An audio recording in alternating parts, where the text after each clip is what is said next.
Technology. I'm standing in Tampa's Curtis Hickson Waterfront Park, where clouds will eventually turn darker into rain. And if you want to do any of that running outside, you want to do it always early in Florida this time of year. The front fueling the rain and storms is going to hang around.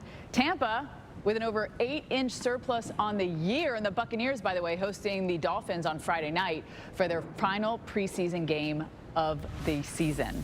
So let's have a look at our thunderstorms. I mean, this is pretty typical of Florida for this time of year, right? Thunderstorms, temperatures sitting in the upper 80s, and then those overnight lows only dropping into the 70s, which is quite nice. We do have a little bit of rain that's coming into the Bay Area right now, really blowing us up here on 75. Sarasota down to Venice, Bradenton, we could all see those storms as we head through the day today. Notice as we head into the afternoon, everything is flowing from west to east. So if you're at the beaches, you see those storms way out in the water, they're headed towards you. They're not headed away. You know, sometimes you're sitting there, you're like, I wonder what direction that's coming in. And then all of a sudden you get poured on. So now that you know, if you're headed to the beach, these will be coming ashore even as we head into our Thursday with that heavier rain. It is our rainy season here, and some of those are going to bring some big time totals and maybe some flooding. In Florida, a lot of times you have areas that kind of dip on down and that will collect the water. 1 to 2 inches are possible here, and of course, in some of those heavier downpours, a little bit more. We'll sit around 90 degrees into Fort Myers. Fort Myers just south of the Tampa-St. Pete area, and in Alligator Alley, if you're doing that drive across the state, which is quite boring, we could see a little bit of rain there as well. Closer look at Miami. I know we've had some delays. I think it was yesterday we had some delays at the airport, but usually if the thunderstorm pops up over the flight path, you know, you wait 30 minutes to an hour and then it's dissipated or it's moved and everything can resume as normal with no issues. But here we go into South Florida from Palm Beach, Broward, Miami-Dade County. There's that 4 or 5 o'clock, that rain that comes on in. So you've got to get those activities done before that, because then everything's just kind of soaking wet. The fields, Jordan, sometimes they got to cancel all the practices because the fields are just too soggy. All right, check this out, you guys. Video coming in. Children die because they were left in hot cars. The lowest temperature, 77, and the hottest was 111. And notice, these go anywhere from the Northeast, the Midwest, the South, and the West as well. So no one is immune to this. Keep that in mind. Big high pressure that is continuing to give us this warmth. By the way, if you want some of this back in the Northeast, this is headed in your direction. It's going to be spreading into other regions next week, but it is going to bring dangerously warm temperatures into Texas through Saturday. These are our potential record highs going all the way up into Wyoming. We see our map that is dotted there. And of course, Texas, there was a lot of dots here because it's going to be hot. And we're going to have a lot of sunshine. We have excessive heat warnings. We could be not only breaking records, but crushing records that we just set. That is not a good sign when you're talking about the changing climate. I mean, notice Roswell, New Mexico. We could break a record we set last year by 4 degrees. Same as we look into Abilene, Texas. This is more what we like to see. Something standing for, you know, since the 1930s, and you only break it by 1 degree. So this is not a good trend that we're on here. And remember, you throw in a bucket of humidity and it's going to feel like the 1-teens in some spots for us here. Into tomorrow, we are going to see more of the same. Not much is changing here through the weekend, even into early next week. We're still above average, and we still just have that heat and humidity. Notice Corpus, we really bounce right up into the 1-teens, and no cloud cover in sight there. Cantori, Lubbock, our forecast average high is 92. Look at that ambient temperature, well above that. Hot and dry. Thanks for staying with us on America's Morning Headquarters. I'm meteorologist Stephanie Abrams alongside meteorologist Jim Cantori and Jordan Steele. More than 150 million will be enjoying a refreshing break from the heat with our temps below average. That does include New York City. Look at this shot. From Jersey looking into lower Manhattan, there's Freedom Tower 1. Great day to go for a stroll maybe in Central Park along the Hudson or the East River. Meanwhile, in Florida, where a lot of New Yorkers go or have homes, it will be steamy and stormy as a front stalls out. You can see some of those cumulo clouds starting to pop up there for you in Fort Lauderdale, so we will see some thunderstorms. We'll want those because Lauderdale's under a heat advisories with our dew points in the mid-70s. Ugh, it's even rough for Floridians, Jordan. I know. All my friends down there and family are like, it has been so hot. I was going to say, if you were to play the game, would you rather? Which one, I'm assuming. Right? That's where we want to take you now. Thanks to our virtual view technology. I'm standing in Curtis Hickson Waterfront Park, where the clouds will eventually turn darker and rain is going to fall. And I know a lot of people like to go running here. A front fueling the storms is going to just kind of hang around. And as you were just seeing, Tampa has a surplus of over 9 inches for the year. How about the Buccaneers hosting the Dolphins on Friday night for their final preseason game of the season? I think we should do a preseason game, right? So here is a look at Tampa. Showers and thunderstorms with our temps sitting essentially around 90 degrees. This is very typical, situation here. The weather, as the kids sang, not very demure with all these thunderstorms and heat and humidity. They are going to be blowing through, especially as we head into the afternoon. Everything's going to go from the west to the east. And some of these could really put down some heavy rain, and we'll see repeated rain, and that's the thing, through our Thursday morning, and that's why we could see some flooding here. But this is a type that will come up probably fairly quickly and then drain quickly as well with that sandy soil. 1 to 2 inches of it here from central to the west coast of Florida. Into Fort Myers, again, not very demure with the thunderstorms and those highs sitting around 90. We will see those overnight lows into the 70s. If you're doing that ride on Alligator Alley, you are going to have those windshield wipers cranking as well. And it's not just the west coast of Florida, because the storms are going to be going all the way across the state. So as we take you across Alligator Alley into Miami, we had some airport delays yesterday, and there's that possibility of some of those delays as well. But here's the thing. Usually these storms last 30, 45 minutes to an hour, and then they dissipate and everything can just continue on.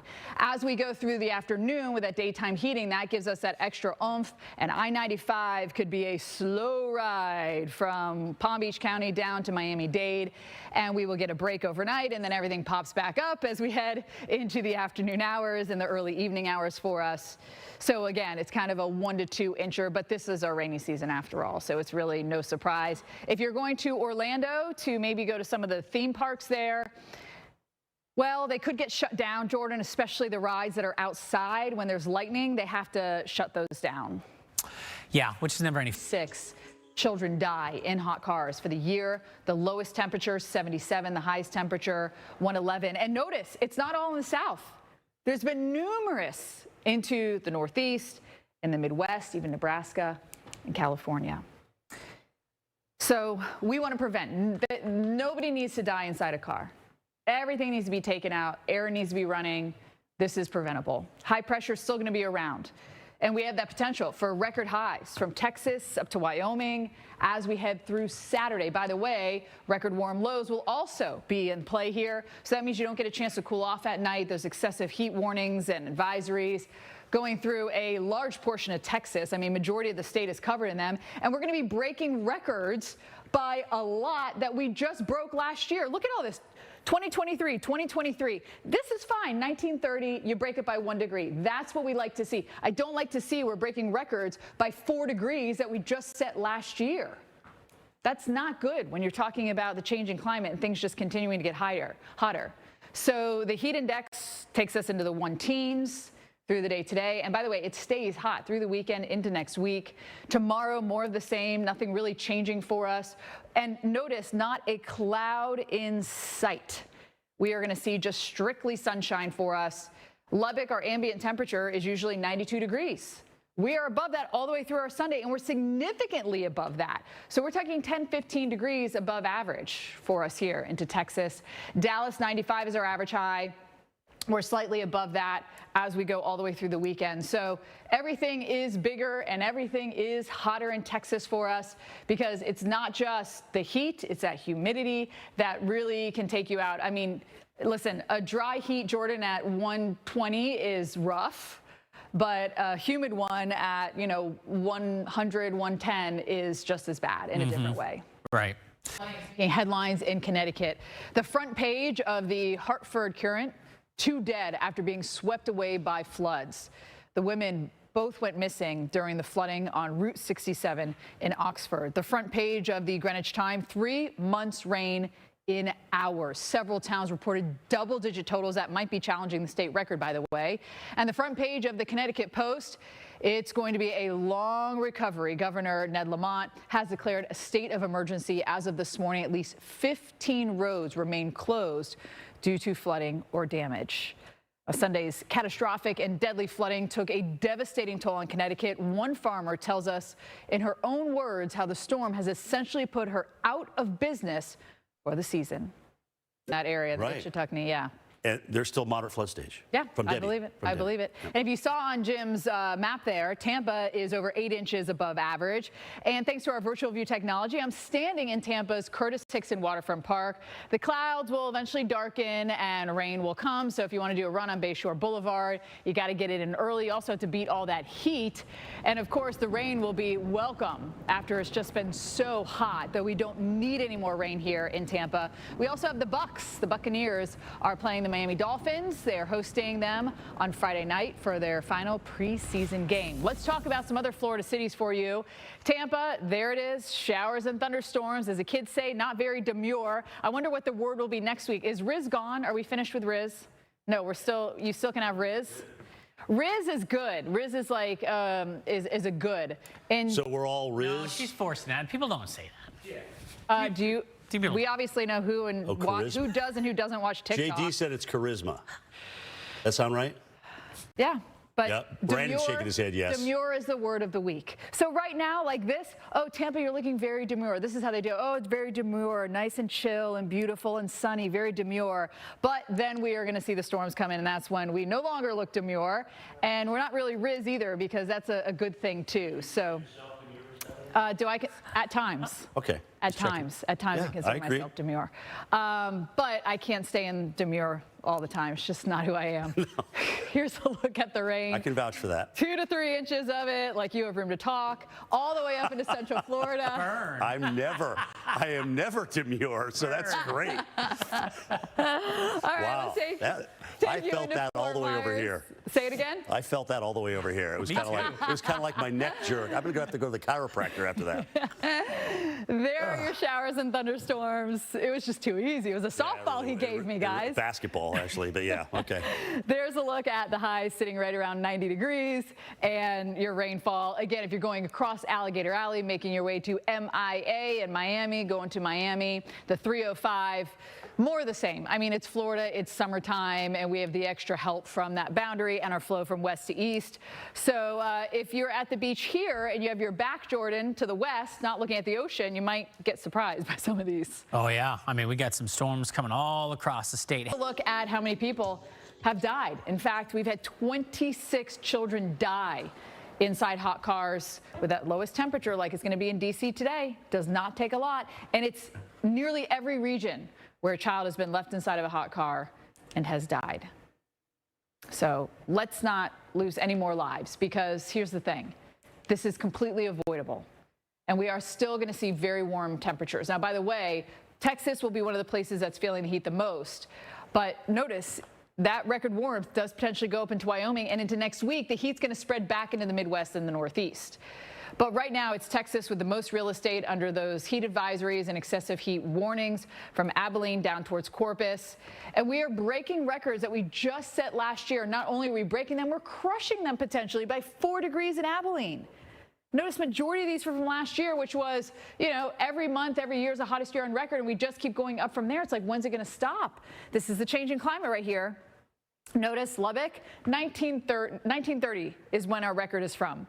That's, okay to break a record from then, but to see them going over and over again from just recent time is not, it's not a good feeling. 100-degree heat, then throw in the humidity. You're talking the 110s today into tomorrow for that heat index, and that is going to be expansive. Even Oklahoma City is going to feel like 94, and that doesn't feel so good at all. And Jordan, not a cloud in sight essentially here. So that temperature is in the shade, and the blistering sun, it's going to be even hotter. Most of the day spent. Morning headquarters has you covered all morning long with Alex Wallace.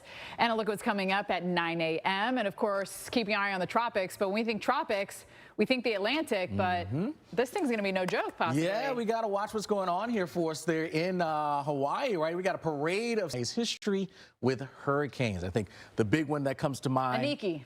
There you go, 1982. 92, that's what everyone thinks of. They have had some tropical storms make landfall, but it is quite rare for storms to actually make landfall in Hawaii. Yeah, and certain major ones. Yeah, even well, more major rare. is a big deal. Yeah, that's true. All right, we're looking forward to it. Making headlines in Connecticut, the front page of the Hartford Courant, 2 dead after being swept away by floods. The women both went missing during the flooding on Route 67 in Oxford. The front page of the Greenwich Time, 3 months rain in hours. Several towns reported double-digit totals. And the front page of the News Times here, a full restoration effort. As of this morning, at least 15 roads remain closed due to flooding and damage. Governor Ned Lamont has declared a state of emergency. Well, Sunday's catastrophic and deadly flooding took a devastating toll on communities in Connecticut. One local homeowner in the area explains the storm's impact in her own words.